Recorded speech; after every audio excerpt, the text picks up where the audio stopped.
नमस्ते साथियों। चुनाव में जैसे हम लोगों को भी दौड़ धूप रहती है, मीडिया के साथियों को भी बहुत परिश्रम करना पड़ता है, रात दिन दौड़ना पड़ता है, अलग अलग लोकेशन को कवर करना पड़ता है। तो आप लोगों ने भी बहुत कष्ट उठाया है। मैं आशा करता हूं कि मीडिया जगत के सभी साथियों का स्वास्थ्य अच्छा रहा होगा और पिछले एक आध सप्ताह का जो विराम मिला है उसके कारण भी अब आप फ्रेश होकर के फिर से मैदान में आए होंगे। तो 18वीं लोकसभा, और वैसे भी हमारे यहाँ व्यक्ति के जीवन में 18वीं इसका बड़ा महत्व होता है। एक नए कालखंड में प्रवेश करता है टीनेज समाप्त करके। ये 18वीं लोकसभा एक प्रकार से नई ऊर्जा, युवा ऊर्जा और कुछ कर गुजरने के इरादे वाली ये लोकसभा है और आजादी का अमृत महोत्सव के बाद का ये पहला चुनाव है। और एक प्रकार से वो 25 वर्ष हैं जो हमारे अमृतकाल के 25 वर्ष हैं और जो 2047 देश जब आजादी की शताब्दी मनाता होगा, एक प्रकार से उन सपनों को साकार करने का एक बहुत महत्वपूर्ण पड़ाव ये 18वीं लोकसभा है। साथियों, एनडीए सरकार को तीसरी बार देश की सेवा करने का देशवासियों ने आदेश दिया है, अवसर दिया है। मैं देशवासियों का फिर से एक बार ये अवसर देने के लिए हृदय से आभार व्यक्त करता हूं और मैं देशवासियों को विश्वास देता हूं कि पिछले 2 टर्म में जिस गति से देश आगे बढ़ा है, समाज के हर क्षेत्र में परिवर्तन साफ साफ नजर आ रहा है।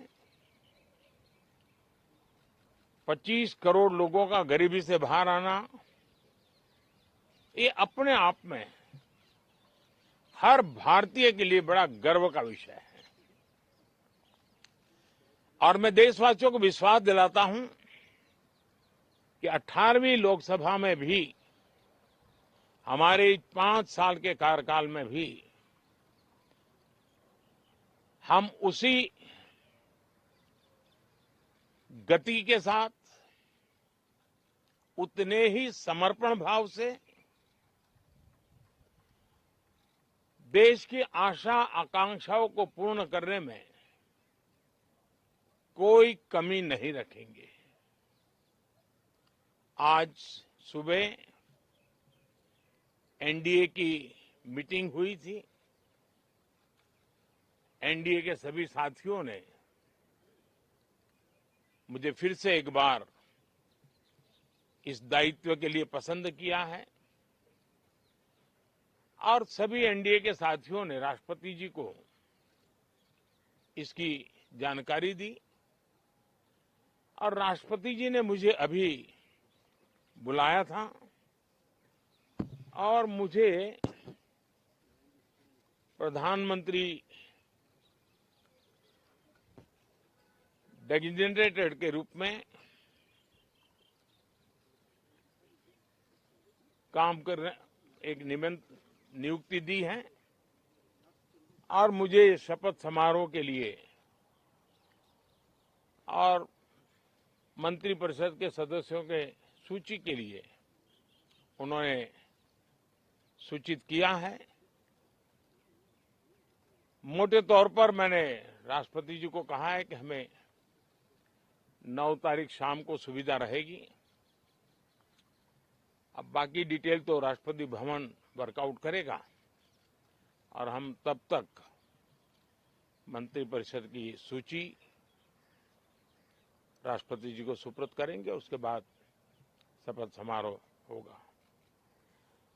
साथियों, सरकार एनडीए की एक प्रकार से एनडीए 1, एनडीए 2 और एनडीए 3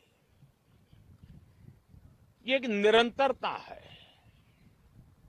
और हमारे संकल्पों को लेकर के, सुशासन के प्रति हमारी प्रतिबद्धता को लेकर के और देश के सामान्य जन के सपनों को पूरा करने के प्रयास के रूप में इस निरंतरता को हम और अधिक ऊर्जा के साथ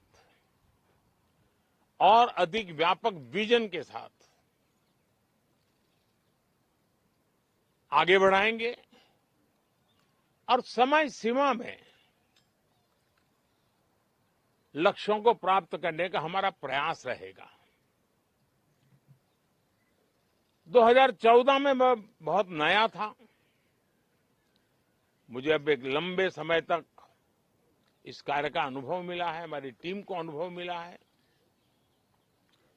और इसलिए हमारे लिए अब तुरंत ही काम को आगे बढ़ाना बहुत ही सरल रहने वाला है और इस अनुभव का लाभ भी देश की सेवा करने में मिलने वाला है। इन 10 साल के कार्यकाल के दरमियान भारत की वैश्विक जो छवि बनी है, दुनिया के लिए एक विश्व बंधु के रूप में भारत उभरा है, इसका मैक्सिमम एडवांटेज अब शुरू हो रहा है और मुझे पक्का विश्वास है ये 5 वर्ष वैश्विक परिवेश में भी भारत के लिए बहुत उपयोगी होने वाले हैं। दुनिया अनेक संकटों से गुजर रही है, अनेक तनावों से गुजर रही है, अनेक आपदाओं से गुजर रही है। ऐसी विकट परिस्थिति दुनिया ने बहुत लंबे अरसे के बाद देखी है। हर देश इन सारी समस्याओं के बीच अपने आप को बचाए रखना, बढ़ाते रहना, चुनौतियों का डगर डगर पे सामना कर रहा है। हम भारत वाले लोग, हम भारतवासी खुद नसीब हैं कि इतने बड़े संकटों के बावजूद भी हम आज विश्व की सबसे तेज गति से बढ़ने वाली इकोनॉमी के रूप में जाने गए हैं। ग्रोथ के विषय में भी दुनिया में हमारी वाहवाही हो रही है। अब एक स्टेबल गवर्नमेंट मिलने के कारण और परिचित व्यवस्था और नेतृत्व मिलने के कारण दुनिया का भारत के प्रति रुझान, भारत के प्रति उनका आना बहुत तेज गति से होने वाला है और मुझे विश्वास है कि देश के सभी राज्यों को इसका लाभ मिलेगा। देश की युवा पीढ़ी को सबसे ज्यादा लाभ मिलेगा। विकास के नए ऊंचाइयों को छूने में एक वैश्विक भागीदारी का वातावरण आने वाले 5 साल में बनने वाला है। तो इसी संकल्पों और आदर्शों के साथ हम आगे बढ़ेंगे। मैं राष्ट्रपति जी का हृदय से आभार व्यक्त करता हूं कि एक बहुत बड़े महत्वपूर्ण दायित्व के लिए उन्होंने मुझे निमंत्रित किया है आप सबका भी दोस्तों बहुत बहुत धन्यवाद। Thank you.